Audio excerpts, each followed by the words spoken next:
सभी वीर भाइयों को मेरा नमस्कार।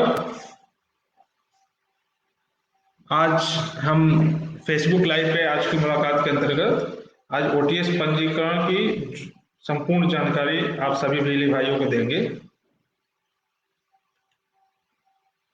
जिसके अंतर्गत आपको जो ओटीएस योजना है जिसका आप लोगों को बेसब्री से इंतजार था, वो सीएससी पोर्टल यानी सीएससी डिजिटल सेवा पोर्टल के माध्यम से शुरू हो चुकी है आज से। और उसमें क्या क्या सावधानी बरतनी है और कैसे आपको उस ओटीएस पंजीकरण करना है, ओटीएस रजिस्ट्रेशन करना है, ये आपको बताया जाएगा। सबसे पहले तो अभी आप लोग देख पा रहे हो कुछ लोगों को सुबह से ही कुछ दिक्कतें आ रही थी। अगर आप देख पा रहे होंगे तो उसमें एक चीज करना है कि आप लोग यूज करिए Google Chrome browser. Google Chrome browser आप यूज कर रहे हैं तो गूगल क्रोम ब्राउजर आप यूज करने से पहले ओपन करिए और उसकी हिस्ट्री एंड कुकीज पूरी तरह से ऑल टाइम डिलीट कर दीजिए। आप कर सकते हैं कंट्रोल शिफ्ट एंड डिलीट का ऑप्शन है, उस पर गूगल क्रोम ब्राउजर ओपन करिए और उसकी history and cookies all time please आप लोग अपने ब्राउजर की history and cookies all time delete कर दीजिए। डिलीट करने के पश्चात उस ब्राउजर को गूगल क्रोम का ब्राउजर उसको बंद करिए। बंद करने के पश्चात फिर से ओपन करिए और उस पर डिजिटल सेवा पोर्टल फिर से लॉगिन करिए। जब डिजिटल सेवा पोर्टल आप लॉगिन करते हैं तो आप देख पा रहे होंगे कि जो राइट हैंड साइड में ऊपर की तरफ आपको लॉग आउट के बगल में एक ग्रीन मतलब ऑप्शन दिखता है जो रिफ्रेश का बटन है। आप लोग डिजिटल सेवा पोर्टल लॉगिन करने के बाद पहली बार उसको रिफ्रेश करिए। रिफ्रेश करने के पश्चात आप फिर से वो रिफ्रेश होके जब लॉगिन होगा तो आपको ऑप्शन ये डैशबोर्ड दिखेगा। डैशबोर्ड के बाद आपको करना क्या है, सिंपली आपको जाना है, जैसे आप इलेक्ट्रिसिटी बिल पेमेंट करते हैं इलेक्ट्रिसिटी ऑप्शन पे क्लिक करना है। इलेक्ट्रिसिटी ऑप्शन पे क्लिक करने के बाद आपको यहाँ पे ऑप्शन दिखेगा ओटीएस सर्विसेज का। ओटीएस सर्विसेज में आपको क्लिक करना है और ये चारों ऑप्शन दिख जाएंगे। चारों ऑप्शन मतलब कि आप पूर्वांचल, पश्चिमांचल, मध्यांचल एवं दक्षिणांचल के ऑप्शन दिखेंगे। जो चारों हमारे डिस्कॉम है उसके ऑप्शन दिखेंगे। उस ऑप्शन में जो भी डिस्ट्रिक्ट जिस भी डिस्कॉम के जो भी कंज्यूमर जो उपभोक्ता आपके जिस भी डिस्कॉम के अंदर में है तो आप वहां पे उस डिस्कॉम को क्लिक करेंगे। जैसे आप स्क्रीन पे देख पा रहे होंगे कि हमने अभी मध्यांचल का क्लिक किया हुआ है। मध्यांचल वो उपभोक्ता है और मध्यांचल की जो उपभोक्ता की जो कंज्यूमर आईडी है वो डाला हुआ है। कंज्यूमर आईडी डालने के बाद आप चेक एलिजिबिलिटी करेंगे। लेकिन इसमें दो तीन मैं बता दूं संभावनाएं हो सकती हैं। इसमें जो ओटीएस रजिस्ट्रेशन जो उपभोक्ता एलिजिबल होगा ओटीएस में रजिस्ट्रेशन के लिए जो उसका सरचार्ज माफ करने के लिए केवल उसी की डिटेल आप पैच कर सकते हैं, मतलब उसी की डिटेल आप यहाँ पे शो होगी। लेकिन अगर कोई उपभोक्ता है जो ओटीएस एलिजिबिलिटी नहीं है, उसकी सरचार्ज माफ उसको नहीं है इन केस, ठीक है, तो उसकी डिटेल यहाँ पैच नहीं होगी। दूसरा, जिन्होंने ओटीएस में रजिस्ट्रेशन ऑलरेडी पहले करा रखा है उनकी भी डिटेल यहाँ पे पैच नहीं होगी। तो जो ओटीएस में एलिजिबल होंगे और जिनका यहाँ डिटेल पैच होगा तो उन्हीं उपभोक्ताओं का चेक एलिजिबिलिटी शो होगा। जब चेक एलिजिबिलिटी आप करेंगे तो आपके पास ये ऑप्शन खुल के आएगा। यहाँ पे आप देख पा रहे होंगे जो आईडी डाली थी हमने वो आईडी शो कर रही है एंड ये त्रिभुवन सिंह जी हैं जो उपभोक्ता हैं।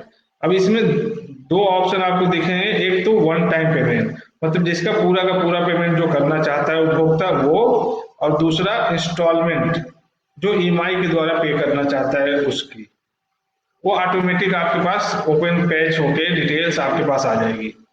अब इसमें जो ओटीएस रजिस्ट्रेशन का प्रोसेस है इसमें 3 पीरियड में किया गया है, 3 समय में किया गया है, जिसका है 8 नवंबर से 30 नवंबर, दूसरा जो है 1 दिसंबर से 15 दिसंबर और तीसरा जो है 16 दिसंबर से 30 दिसंबर। अब इसमें करना क्या है, अगर कोई उपभोक्ता 8 नवंबर से 30 नवंबर तक पेमेंट करना चाहता है तो उसका उसी के ऑप्शन के आगे आप क्लिक करके आप सेलेक्ट अमाउंट करके आप रजिस्ट्रेशन कर लेंगे। लेकिन कोई उपभोक्ता अगर चाहता है कि नहीं 1 दिसंबर से 15 दिसंबर के बीच हम पे करेंगे, उसका आप उसमें कर लेंगे। और 16 से 30 का अगर कोई उपभोक्ता कहता है तो आप उस कैटेगरी में कर लेंगे। वन टाइम अगर पेमेंट करना चाहता है तो उसी के साथ आप देख पा रहे हो इंस्टॉलमेंट लिस्ट दी गई है, यानी ईएमआई के द्वारा अगर पेमेंट करना चाहता है उपभोक्ता, उसमें भी 3 कैटेगरी है। ठीक है, अगर ये नंबर ऑफ इंस्टॉलमेंट 12 आ रहा है मान लीजिए, और इंस्टॉलमेंट अगर 8 नवंबर से लेकर 30 नवंबर के बीच में कोई उपभोक्ता चाहता है कि नहीं ईएमआई में वो दो, तो उसका 30% अमाउंट, चाहे वन टाइम सेटलमेंट हो, चाहे आपका ईएमआई ईएमआई में सेटल ईएमआई में रजिस्ट्रेशन हो, उसका 30% आपको रजिस्ट्रेशन अमाउंट उस समय के दौरान पे करना ही होगा। यानी कि जिसका भी आप रजिस्ट्रेशन करें उसका 30% रजिस्ट्रेशन अमाउंट आप लोग जैसे डिजिटल सेवा पोर्टल में बिल पेमेंट ऑप्शन पे करते हैं, नॉर्मल बिल पेमेंट करते हैं, उसी ऑप्शन में जाके आप लोग बिल पेमेंट कर सकते हैं। तो आप देख पा रहे होंगे 30% अमाउंट 3,877 रुपये इस उपभोक्ता का बना है। तो चाहे वन टाइम सेटलमेंट हो, चाहे आप ईएमआई के अंदर से पेमेंट कर रहे हैं, तो 30% रजिस्ट्रेशन अमाउंट का आपको, मतलब जिस पीरियड में भी आप जिस डेट 30 नवंबर तक 30 नवंबर तक का ऑप्शन चुनते हैं, तो 30 नवंबर तक का में ये 30% रजिस्ट्रेशन अमाउंट जमा करना ही होगा, तभी वो उपभोक्ता एलिजिबल होता है ओटीएस रजिस्ट्रेशन में। केवल ओटीएस रजिस्ट्रेशन करने से नहीं होगा, जब तक वो 30% टोटल रजिस्ट्रेशन अमाउंट का जमा नहीं कर देता तब तक वो एलिजिबल नहीं माना जाएगा। दूसरा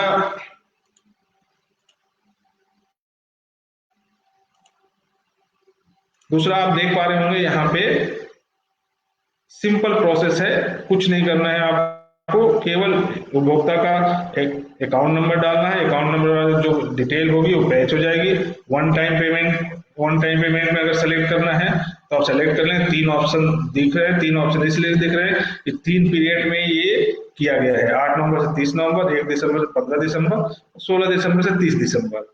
वन टाइम सेटलमेंट, अगर कोई उपभोक्ता ईएमआई के अंदर कोशिश करिए कि वन टाइम ही सेटलमेंट हो जाए, है ना। अगर मान लीजिए वन टाइम सेटलमेंट कर रहे हैं तो ये टोटल अमाउंट आप ले सकते हैं, 30% रजिस्ट्रेशन अमाउंट ले सकते हैं और उसके बाद 70% बैलेंस अमाउंट भी ले सकते हैं, या तो चाहे तो दोनों एक साथ मिला के ही ले सकते हैं। और ये 704 रुपया छोड़ के, और टोटल अमाउंट इनका जो भी हो रहा है 12,000 कुछ, तो आप टोटल अमाउंट भी एक साथ जैसे बिल पेमेंट करते हैं वहां पे जाकर ले सकते हैं। 704 रुपये जो वेव ऑफ हुआ है उसको आप घटा के लीजिएगा। ठीक है, अगर इंस्टॉलमेंट में है तो इंस्टॉलमेंट में पहले 30% ले लीजिए अमाउंट, और जो उनका इंस्टॉलमेंट होगा 12 महीने का 760 रुपया जो दिख रहा है टोटल पे आपको, वो बन जाएगा। चाहे उपभोक्ता अनुसार अलग अलग इंस्टॉलमेंट आपको उनके अमाउंट के अनुसार आपको शो होंगे। जब आपको ये आप ऑप्शन चुन लेते हैं तो बस आपको रजिस्ट्रेशन नीचे दिया होगा, इस रजिस्ट्रेशन में क्लिक करना है। क्लिक करने के साथ ही आपका एक रिसिप्ट जनरेट होगी। जैसे ही क्लिक करेंगे उस उपभोक्ता को आपको एक रिसिप्ट जनरेट होगी। रिसिप्ट इस तरह की होगी जिसमें दिया होगा कौन है, क्या नंबर है, किस कैटेगरी में आते हैं, कितने किलोवाट का कनेक्शन है, फुल क्या ऑप्शन चुना है, फुल चुना है या ईएमआई, ठीक है, और उनका कितना रुपीज बन रहा है, जैसे 12,924 रुपये बन रहा है, 704 रुपये की छूट है, और 3,877 रुपया उनको 30% 30 तारीख तक, जैसे उन्होंने 30 नवंबर तक का ऑप्शन चुना है, 8 नवंबर से 30 नवंबर के लिए, 30 नवंबर तक इनको 30% अमाउंट देना होगा, और बाकी बचा हुआ अमाउंट भी इसी दौरान इनको जमा करना होगा, क्योंकि वन टाइम इन्होंने चुना है, ईएमआई नहीं चुना।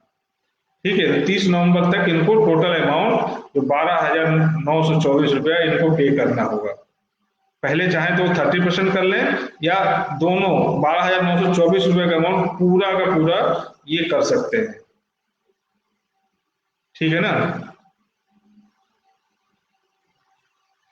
इतना ही था ओटीएस में। अब ये रजिस्ट्रेशन, मान लीजिए किसी कोई उपभोक्ता आपके पास आया, आपने रजिस्ट्रेशन कर दिया, अगर वो 30% ही केवल जमा करना चाहता है तो 30% ही जमा करिए।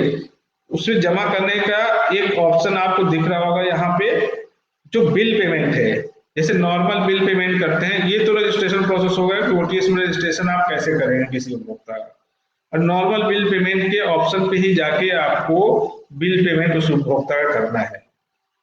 बिल पेमेंट पे ऑप्शन में क्लिक करेंगे, वहां पे अगर मध्यांचल का है तो मध्यांचल चुन लीजिए, पूर्वांचल है तो पूर्वांचल चुन लीजिए, पश्चिमांचल है तो पश्चिमांचल चुन लीजिए, दक्षिणांचल है तो दक्षिणांचल चुन लीजिए। और जो बिल पेमेंट ऑप्शन उसका बिल पैच करेंगे, अकाउंट नंबर डाल के बिल टोटल शो करेगा, क्योंकि उसका ओटीएस में रजिस्ट्रेशन हुआ है। अभी वो जब तक 30% पेमेंट नहीं कर जाता तब तक वो एलिजिबल नहीं होता है, तो टोटल अमाउंट शो करेगा। अगर उसका अमाउंट मान लीजिए सपोज करिए 10,000 बन रहा है और उसकी जो सरचार्ज माफी 1,000 रुपये है, तो ये नहीं कि वो 9,000 शो करेगा, टोटल शो करेगा 10,000।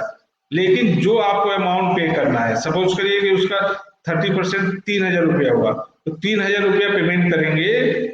पार्ट पेमेंट में आप 3,000 रुपये लीजिए, या तो सरचार्ज मान लीजिए 10,000 में से 1,000 रुपये निकाल दिए, 9,000 टोटल अमाउंट भी आप पे कर सकते हैं एक साथ।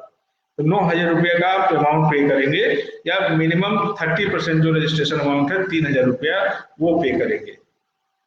उसके बाद वो एलिजिबल हो जाता है रजिस्ट्रेशन के लिए, और 30 तारीख तक, अगर उसके पास आज नहीं है तो और 30 तारीख तक भी जो रेस्ट अमाउंट है 6,000 का आपको टोटल पेमेंट करना होगा। वैसे ही आप 1 से लेकर अगर 15 दिसंबर के बीच में पीरियड में अगर आप करते हैं तो वैसे ही आप उसको 1 दिसंबर से 15 दिसंबर के अंदर उसको पेमेंट करना होगा। अब 15 से लेकर 30 तक करते हैं तो 15 से लेकर 30 के बीच में उसको टोटल पेमेंट करना होगा।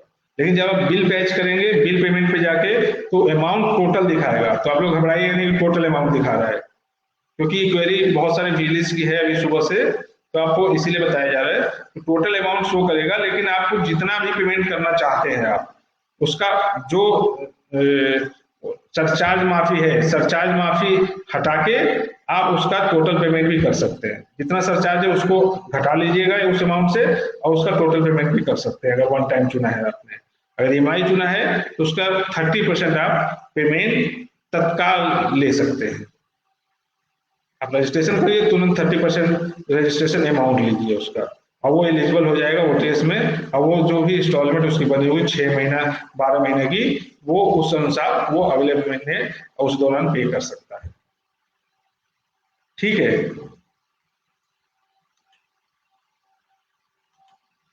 ये सूचना आप लोगों को अपने माध्यम से भी सभी वीएलए भाइयों से रिक्वेस्ट है, ये जो सूचना है ओटीएस पंजीकरण की, ये अपने आसपास के वीएलए भाइयों को, सोशल मीडिया जैसे मान लीजिए आप लोग सब सारे लोग, मुझे जो पता है सारे वीएलए भाई अपने यूट्यूब, फेसबुक पे, यूट्यूब पे और ट्विटर पे हैं, तो आप लोग ट्वीट भी कर सकते हैं, फेसबुक पे भी डाल सकते हैं। और जो वीएलए भाई अभी तक इस योजना के बारे में ना जानते तो उनको अपने आप बता भी सकते हैं। हमारे डिस्ट्रिक्ट मैनेजर तो आपको संपर्क में रहेंगे ही, हम भी आपके संपर्क में हैं। अगर कहीं कोई इस दौरान आपको किसी भी जानकारी, कोई भी जानकारी चाहिए या कोई समस्या आ रही है, तो आपके डीएसके ग्रुप हैं, डिस्ट्रिक्ट मैनेजर हैं, डीसी हैं, स्टेट में हम लोग हैं, तो किसी से भी संपर्क करिए, तुरंत उस जो भी इश्यू होगा, जो भी आपको कठिनाई आ रही होगी, उसका तत्काल समाधान किया जाएगा। लेकिन इस यूटीएस जो योजना है सरकार की बहुत महत्वपूर्ण योजना है, और इसमें अधिक से अधिक उपभोक्ताओं से संपर्क करिए। सारे उपभोक्ता, अपने आसपास के जितने भी उपभोक्ता हैं, चाहे गांव हो, चाहे शहर हो, चाहे तहसील हो, उस लेवल पे भी जाके आप लोग इसका प्रचार करिए, और अधिक से अधिक जो उपभोक्ता हैं उनको ओटीएस का लाभ पहुंचाइए, है ना। इसी आशा के साथ आप, मतलब ये है कि ओटीएस में हमें जितने भी उपभोक्ता हैं सबको हमको रजिस्टर करना है और उनको इस योजना का लाभ पहुंचाना है।